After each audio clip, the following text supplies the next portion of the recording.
Welcome to the Cognitive Crucible, produced by the Information Professionals Association. Our website is information-professionals.org, where you can find links and information about today's conversation and get access to members-only content.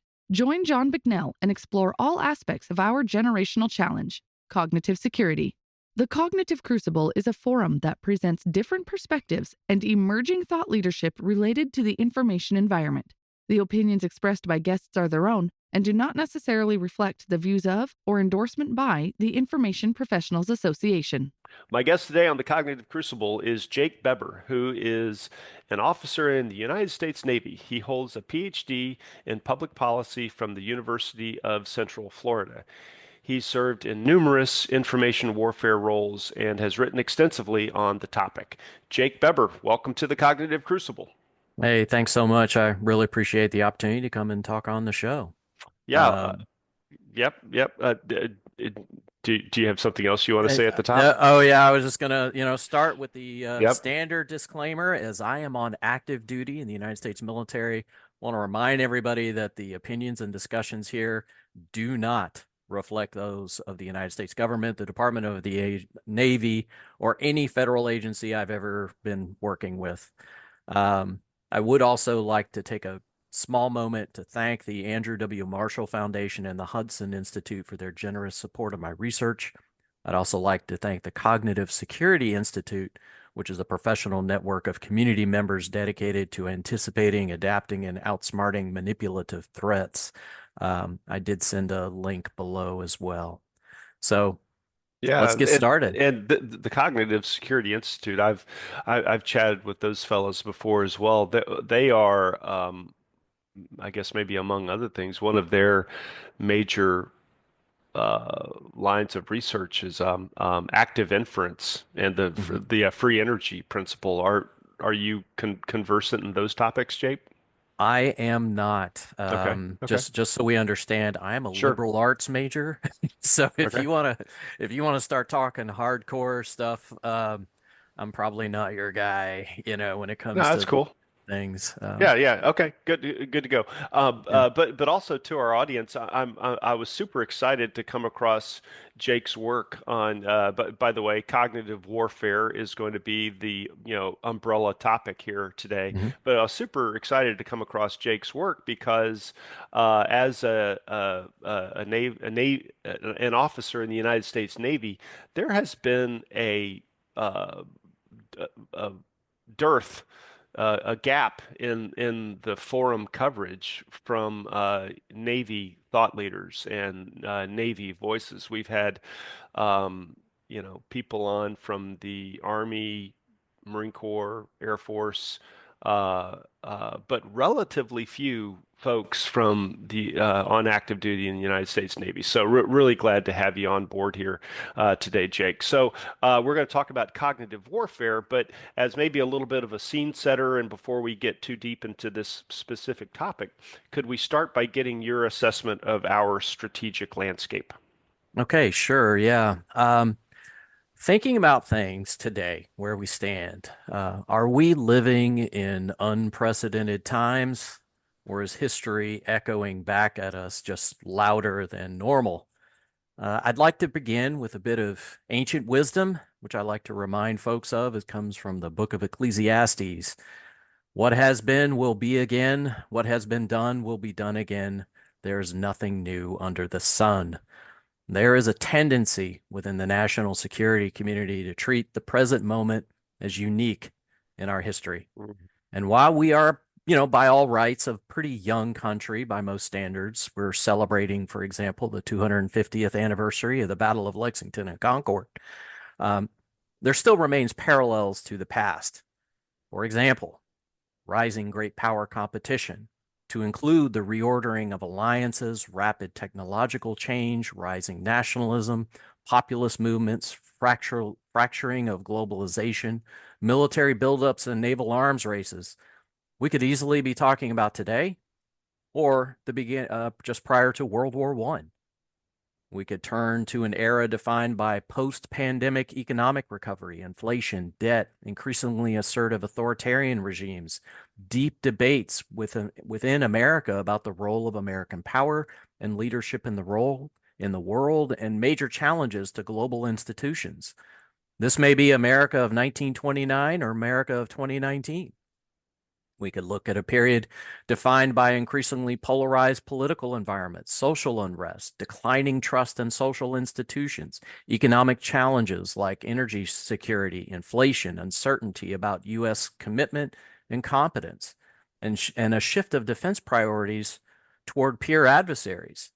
We could be talking about the 1970s, or we could be talking about today. Now, I raise these points to highlight that history does not repeat itself. Humans do.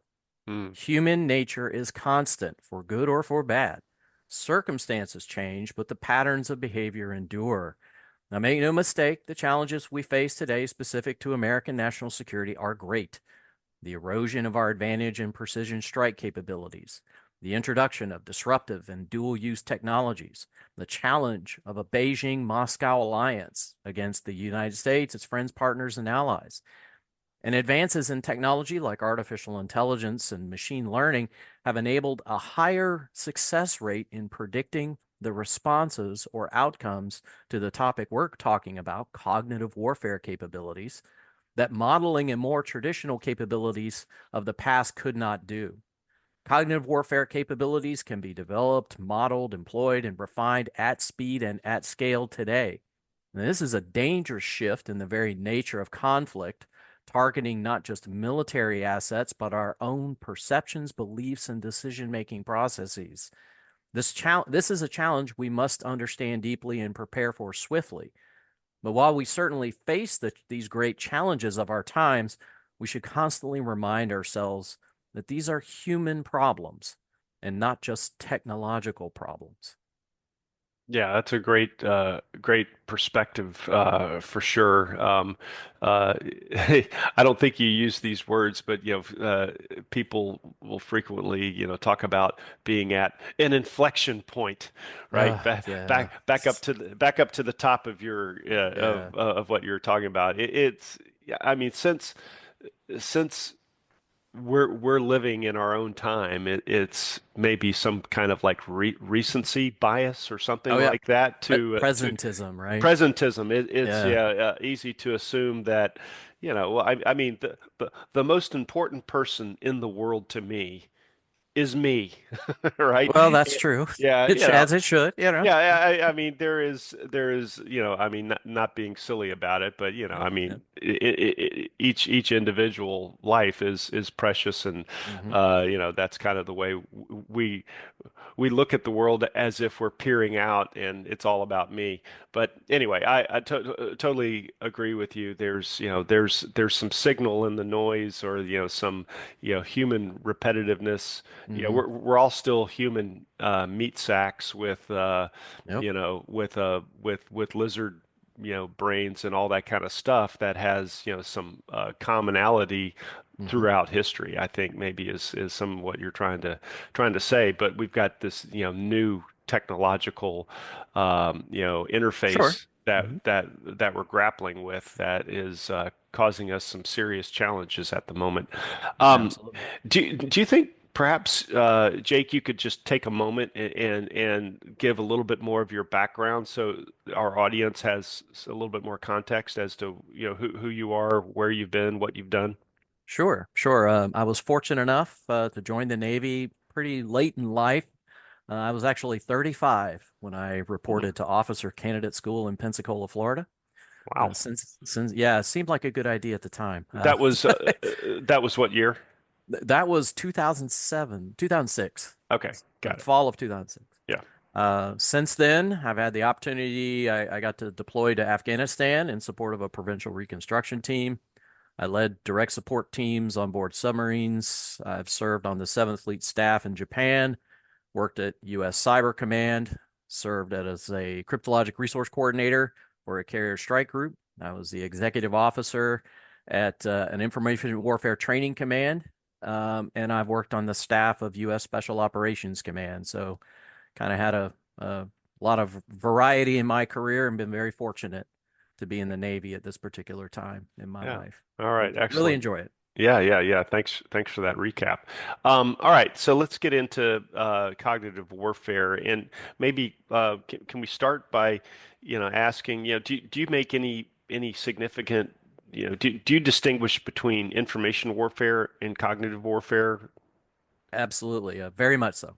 The bottom line difference is that information warfare manipulates what we think. Cognitive warfare manipulates how we think, cognition itself. Traditional information warfare capabilities, especially what we tend to be familiar with today, they focus on things like information systems, computers, networks, data, other information systems with the purpose of influencing decisions made principally by government or military actors. It is about injecting, controlling, or distorting information to influence those decisions. And they play a very, very important role in all military operations. Cognitive warfare manipulates cognition, and that's done in order to destabilize entire systems, such as neurological systems, sociocultural systems, economic systems, political and military systems. And I like to use this analogy. Um, Traditional propaganda, deception, or other information warfare, that's like hacking software, the malware. It feeds bad inputs into a system. Cognitive warfare is like rewriting the software entirely, Mm. permanently changing the logic of how decisions and beliefs are formed. So Hmm. when I built the ontology, I kind of helped put together, basically, this is my first stab at a definition of cognitive warfare that sets it apart from information warfare. Cognitive warfare is the employment of science and technology that alters cognition within individuals, groups, and populations, thereby leading to changes in understanding, emotion, and behavior. Its aim is to incur disruptive influence in either direct or indirect propagative ways by altering the sensations, perceptions, beliefs, thought patterns, emotions, and resulting behavior of individuals and collectives so as to destabilize and directionally manipulate the sociocultural, ecological, economic, political, and military status quo, and thus to enable intentional leverage and power.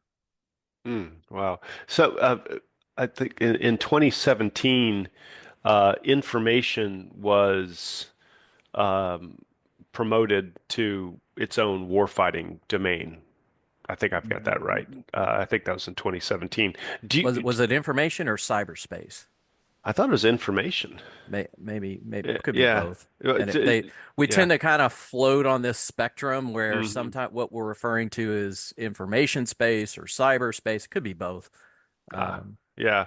Well, I guess my question to you is, do you foresee a day when like uh, uh, cognitive is elevated to its own warfighting domain itself? I think we need to consider the cognitive space as as a domain of warfare, if you want to think about that, Hmm. or think about it like that. No different than air, sea, land, Hmm. space. Cyberspace is its own separate warfare domain. I think the important thing to remember is we kind of partition off all of these domains as a they all come back Hmm. into and overlap with each other. So if And as you said, the human element yeah, it's above all else. and if you want to get a little philosophical about it, it's all of warfare is about the attrition of will to fight. And so, we're talking about, how do we employ different capabilities in different domains or spaces in order to ultimately attrite our adversary's will to fight and impose whatever strategic aim we have. And I think that cognitive warfare capabilities, that gray matter that we all have, is its own sort of domain. And if Hmm. I can shape warfare just in the character of war, I should say, if I can shape the character of war within that one little domain there, I can have an impact even on the other domains. Yeah. Um, so, what are some of the advances in brain science, data and computational technologies, and algorithm-based attention models that are, fueling the, concern these days about cognitive warfare? Yeah. I think the biggest concern for national security policymakers is how these three things seem to be converging together rapidly to present new capabilities that our adversaries are able to use. Now, as one example, let's talk about cyber-linked neurocognitive manipulation. And Okay. yeah, that sounds like a mouthful. But this involves the leveraging of something we're all familiar with, digital technology, to influence and shape cognitive processes, decision making, and behavior. So, some examples, and this is all these are all capabilities that are being deployed today. This is not science fiction. This is science fact. Uh, for one, micro-cognitive, micro-targeted cognitive operations using social media algorithms to analyze a psychological profile to deliver personalized content reinforcing or shifting a user's political or social beliefs, influencing their decision making and their emotional state. That's just one example. Or perhaps using realistic AI generated video or audio, otherwise known as deep fakes, to alter perceptions or perception of reality or triggering an emotional response. Um, the engineering of applications and gaming platforms with addictive properties, such as variable reward schedules, Mm, dopamine triggering notifications, sound tonal qualities, etc., that manipulate our attention, emotional state, or cause long term cognitive changes and habit formation. Leveraging biometric data such as facial recognition or EEG sensors collected from wearable devices. Everybody loves their Fitbits. mm, To consumer electronics to deliver tailored narratives or subliminal cues to unconsciously influence purchasing decisions, or worse. The generation of algorithmic bias and filter bubbles that deliberately isolate users within echo chambers, hmm restricting exposure to other sources of information and leveraging preconditioned cognitive biases and attitudes, hmm or manipulative exploitation of brain control interfaces used in gaming, used in prosthetics, or in neurofeedback devices to directly influence neural activity, altering your emotional state, your perception, your cognitive functions through stimulation or data manipulation. And like I said, everything I just mentioned is a capability available and deployable today. And it's not just our adversaries who are pursuing these capabilities. Private corporations and entities are pursuing their economic and political interests just by leveraging some of these same techniques. Neuroscience findings are particularly valuable in today's attention economy as companies vie for consumer time, they vie for engagement, which ultimately equates to dollars and profit margins. So that's hmm just everything I said today, that is all being done and deployed today. This is science fact right now. And if you're a national security policymaker, this is just one additional thing to be worried about. Right, right. I mean, that's a lot. And that's Uh, a lot. it is, yeah. And people who are interested maybe in taking a little bit of a uh, exploring at least one aspect of that a little bit more. We had a great conversation a couple of months ago with Libby Lang, who Hmm.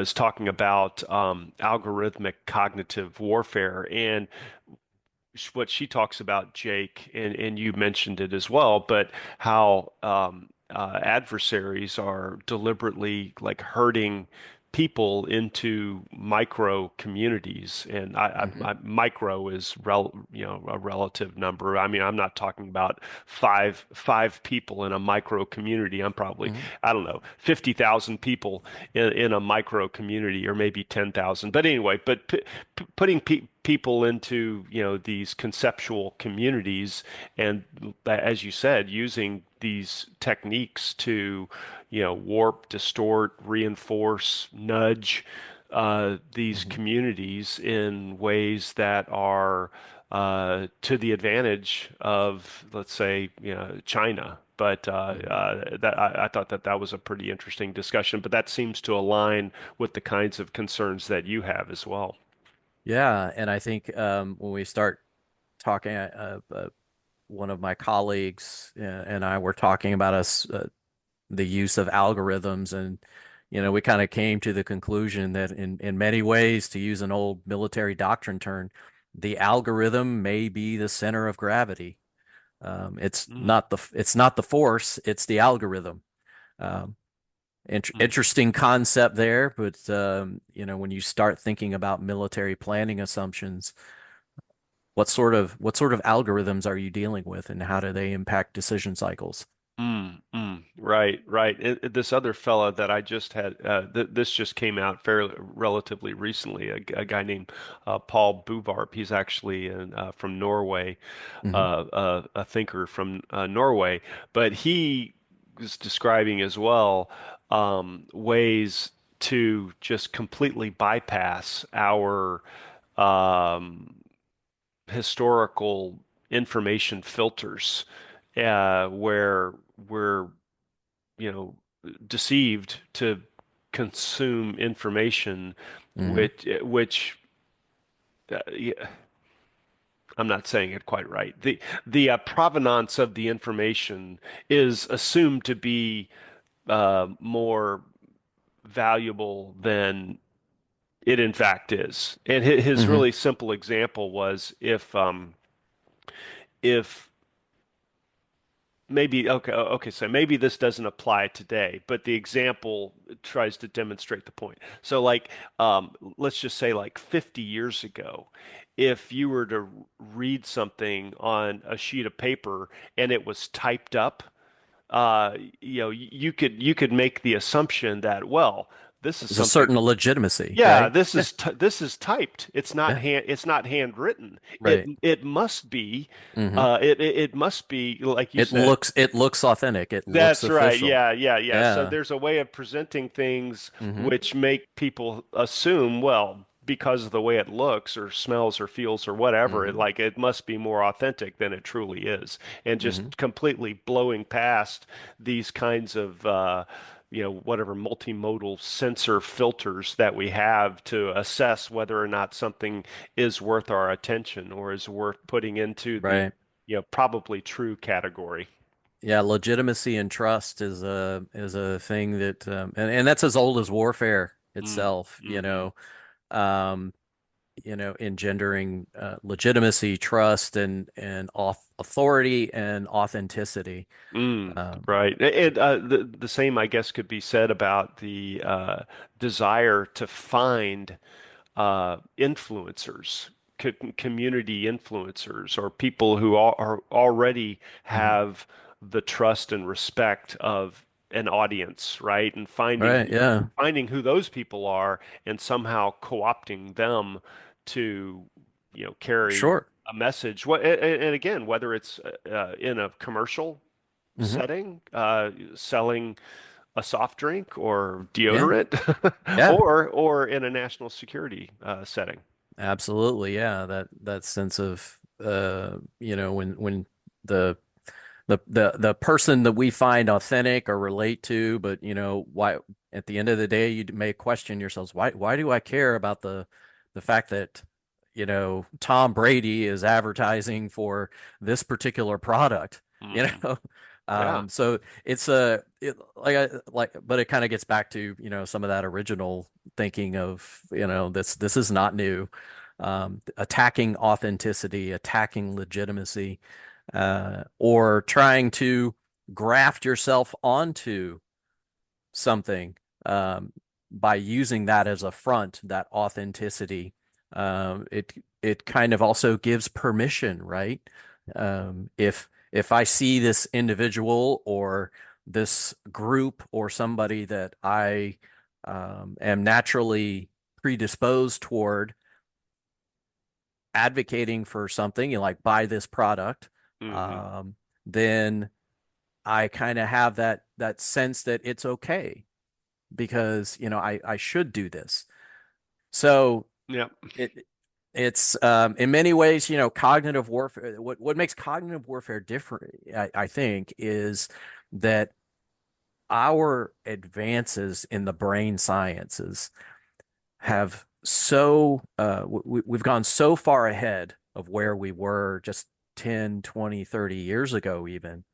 Our ability to, in the words of another great cognitive warfare scientist, if you may know of James Giordano, and if Mm. if you have not talked to him, I highly recommend you talking to him as well.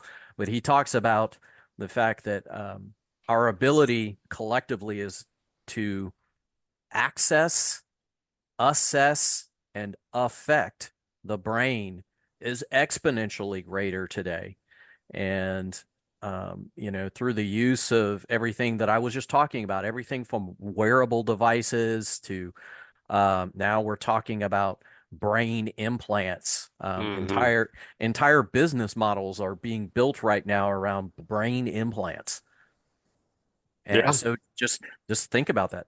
Biohacking is a real thing now. People are, I guess, doing surgery in their garage on Mm. themselves Yeah, to I've put, seen that. I've seen YouTube video of this yeah. fellow, and I'm sure he's not the only one, but Nope, he is not. has been like trying to like turn his skin like glow in the dark or Okay. something like that, using CRISPR technology and stuff like Yeah. this. But If wow, if I holy if cow. I could do a lot of things with myself, I don't know that I'd go that route. But hey, Maybe, whatever. maybe Uh, I'm yeah. conflating that with something else, But or yeah, it's like animals, like little baby chicks that are glow in the dark or something sure, from yeah. having their DNA modified via CRISPR technology. Right. But you look at the amount of research being put into cognitive augmentation, for example, the use of um, bugs, drugs, and toxins to enhance our cognitive performance. And so that is a very much interest to obviously in the national security realm, but also to the corporate realm, to the education realm. You see a lot of individuals, the so-called high performing employees, high performers in the financial and technology industry that use stimulants and things like that to increase performance, increase attention span. Those are just, small examples Hmm. of ways in which we're trying to do it to ourselves. Right. And I mean, those types of enhancements, Hmm. even if they're not like science fiction, style enhancements where all of a sudden you get like, mutant superpowers, but even if it's just like a marginal edge Oh yeah. that accrues benefits over Yeah. time, it's like compound interest, Oh yeah. Two to right? 3% Yeah. improvement in brain functionality. Hmm. What would that do if you spread that across um, an Yeah. entire population? Yeah, days, months, years, Mhm. across a military unit. Yeah. Yeah, and if you can augment, you can probably, attack it. You can probably create some sort of depression type capability. So everything is when we talk about dual use, by that I mean it kind of goes both ways. I can Yeah. improve performance. I can also probably, if I can improve it, I can probably decrease it. Mm, wow. You mentioned a moment ago, Jake, and I wanted to come back to Hmm. it about, policy. Hmm. And in your writing, you have a critique about, our collective policy and slowness to react to some of these challenges that are being Sure. thrust upon us right now. What's your general take on all that, and how do you think things might get improved? Well, I think, first of all, it should not be surprising that our reaction has been slow. After all, if you are a national security policymaker today in some form or fashion, let's look at the challenges to American security. You got hypersonics, you got space-based weapons, you got energy security, you got ongoing conflicts right now that threaten to ignite a global war. So I don't envy these people, and so don't take this as a critique. Like Hmm. I don't envy them because they're charged with prioritizing our resources, ensuring we're prepared for any contingency. Um, Another thing to keep in mind when we start talking about cognitive warfare, it is mostly, if you're a national security policymaker, cognitive warfare is mostly intangible. It's invisible. It's non-kinetic. And to use a concept that's put forward by Dr. Richard Hartnett, there is no what he calls a crystal ball effect like there is in the employment of a traditional weapon system. We have some idea about the end result of a cruise missile strike. We have some idea even of the end result of a nuclear weapon or even a cyber attack on a power utility system. We kind of know what that looks like. We don't really have anything that unambiguously tells us we are under cognitive attack in the Hmm. same way. Hmm. Now, the fact remains, though, I think we all would agree to this. The American public today is under a persistent state of cognitive manipulation in one form or another. From from the business and economic side to obviously what adversaries are trying to do, et cetera. The implication of this is being felt in our social system, our economic system, our political system, even our health system when you look at the rise of things like social media addiction. As Americans, though, we are naturally, culturally skeptical of any attempt by the government to intrude into the private space. And what could be more private than your cognitive space? Hmm. And I want to be clear, that's probably a good thing, but it does have a tendency of making us unconsciously averse to contemplating how our adversaries are leveraging cognitive warfare to erode our institutions and ultimately our way of life, threatening our own political sovereignty. Hmm. Our adversaries, we could all agree, they are not bound by rules. They don't have boundaries. Yep. Yep. They are clearly telegraphing their intent. The war in the, but to be clear, the war in the cognitive space is not going to begin or end with administrations, 4-year time spans. It may not end this generation. This is a whole of nation effort that will require the mobilization and participation of the American public to include corporate America. And we are fast approaching the moment where we may realize that we've been on the losing end of this war and we're decades behind in trying to fight our way back. Now, Right. I believe the first step is creating a transparent means of visualizing the cognitive space and about being open with what is being done to us as well as to our friends, partners, and allies. Decisions cannot be made unless we understand what is happening. And the first step to understanding, in my opinion, is agreeing upon the language, and hence my attempt to create an ontology. Right. Well, that's exactly what I wanted to ask you about next. And by the way, to our audience, we've got links to a number of Jake's writings on this topic going back several years. But this is the one that I think you're getting ready to talk about. This was from May of 2024, Mhm. Cognitive Competition, Conflict and War, an ontological approach. So, yeah, please tell our audience more about why you think an ontology would be so helpful. Okay. Well, an ontology, what is it? It's a structured framework for organizing knowledge. It's a shared conceptual map that helps us define, categorize, and relate the elements within a complex domain. When it comes to cognitive warfare, developing a common language and set of definitions is not just helpful, it's essential. And why does this matter? Well, because we can't use strategies, tools, or policies without first agreeing upon the terrain. And ontology actually gives us that map. And what we need to do to develop an ontology, well, first we have to develop the use cases and tool elements that give the ontology structure and provide the concepts and dimensions one needs to understand cognitive warfare. We've got to define the classes, arrange them hierarchically, specify their attributes and properties, and populate the ontology with instances and values.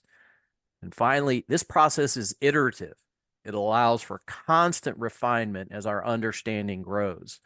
It needs to incorporate all elements of society. So, with the ontology that you see in the report was just kind of me. That was me. That's a one-man show, just trying to create one. Yeah. I hope many, many more people who are much smarter and brighter than me pick up the baton and go forward and do this, because what I've probably put out is nowhere near adequate.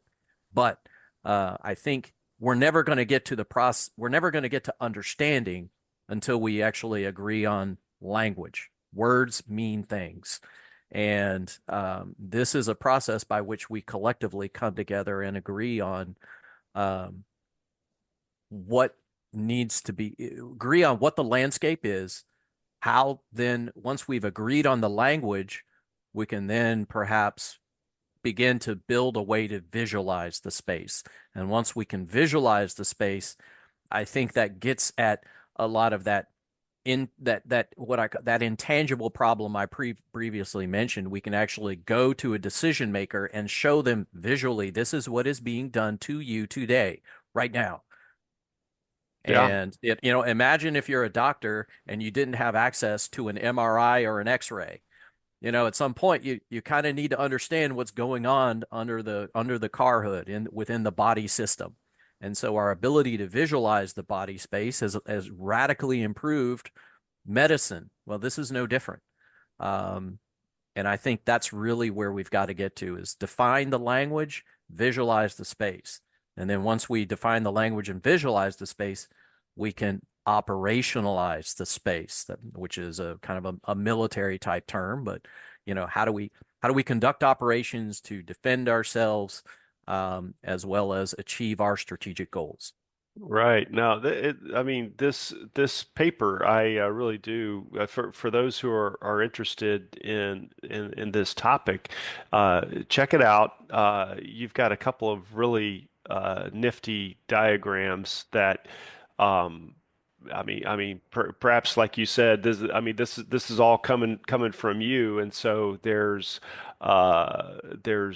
ways that this can be evolved, I'm sure, but really comprehensive, color coded. It almost, some of it looks almost like a periodic table of elements, which then can be assembled into a figure that is lower down, or maybe it's an appendix where it can be put into some kind of like a workflow. It influence a cognitive campaign workflow as well. But yeah, I can really see how, coming to some, consensus around some of these terms and engagement modalities would be really helpful for the community. Absolutely. Yep. Yeah, yeah. All right. Well, man, this is the kind of thing, Jake, where we could go on and on, and this is really just kind of like a primer. But wrap. Well, first of all, do you have any like final thoughts before I kind of start wrapping things up? Anything we haven't touched on? I would just say that the ultimate answer to all of this is we can't forget who we are. There's often a question of when we see things that our adversaries are doing, we tend to wonder, for example, about whether or not, as a fairly open society, are we more vulnerable? And the kind of reflexive action to take is, well, as an open society, the only way to decrease my vulnerability is to become more closed. That's not who we are as Americans. And I want to be very clear about that. We should not be in the business of becoming more like Russia, more like China, more like Iran. Mm-hmm. That's not who we are. Um, and I also want to challenge some of the assumptions that open societies are the more vulnerable ones. The open societies can be vulnerable Mm-hmm. to certain things, certain cognitive warfare techniques, but closed societies are no less brittle, no less. Again, we're talking about human beings, right? So I think they have different vulnerabilities that make them susceptible to different things. And so as we kind of are thinking about what's the next step, hey, being more like the bad guy is not the answer. That cuts against the grain of who we are as Americans. We have kind of an agreed upon set of guiding principles of who we are, and we should never forget that. And so I think, sticking to who we are culturally as Americans is important, and as we look for ways to address this. Yeah. Yep. That sounds on track to me. So, wrapping up, Jake, Mhm. do you have a suggestion if there's an interested student out there or somebody listens to this here and wants to uh, take a crack at contributing to the body of knowledge in this problem space? What is a research question that you could recommend to an interested student? Sure. In my paper, I kind of outlined several different proposed areas of future research. Um, Obviously, the role of how do we protect our own privacy and autonomy in an environment where cognitive manipulation is persistent? That's what are legal boundaries? What are the moral and ethical boundaries? Um, how does cognitive warfare impact alliance structures? How do we fortify our own critical infrastructure against these attacks that blend the tangible and the intangible in the cognitive space?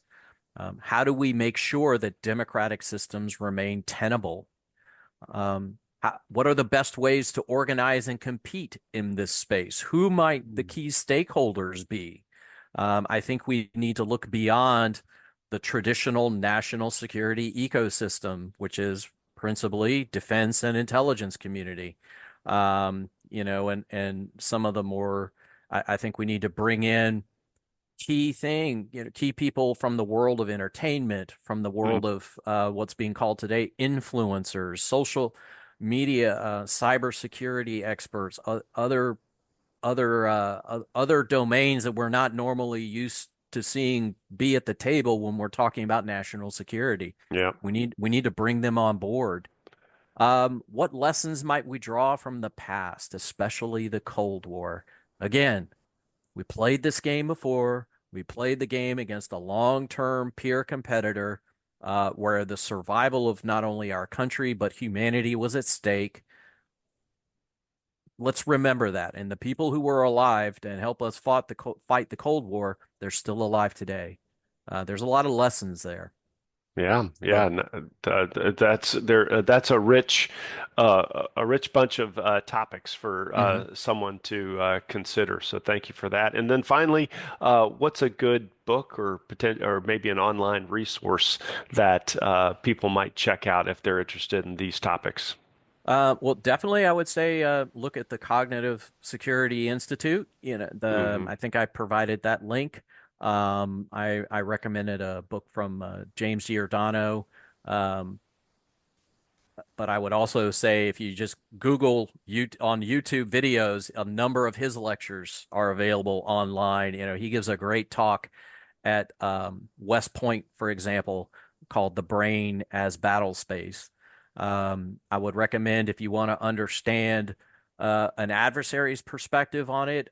Elsa Kania has written some great articles on China's approach to cognitive warfare and biotechnology, along with the Jamestown Foundation has written a lot on what the Chinese call cognitive domain operations. as well. So Hmm. they're very openly, our adversaries are openly talking about and telegraphing their intentions. They're thinking about the space. It's some scary stuff, but they're openly talking about it, and they're putting a large amount of resources and money toward it. So capabilities breed intentions, right?